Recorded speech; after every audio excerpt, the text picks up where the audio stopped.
Hello friends. Google Play Store is the main source of apps, games and updates on an Android device. The Play Store itself is an app and Google time to time keeps updating it without manual operation.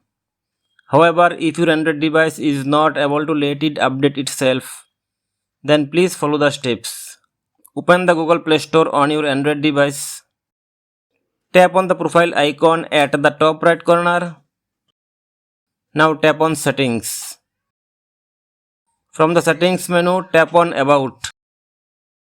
Now look for Play Store version section and tap on Update Play Store button. A new version of Google Play Store will be downloaded and installed. Tap on Got It. Hope this video helps you. Please do subscribe my channel by tapping on the subscribe button. Also tap on the bell icon to receive notification for all new videos. That's it. Thank you for watching.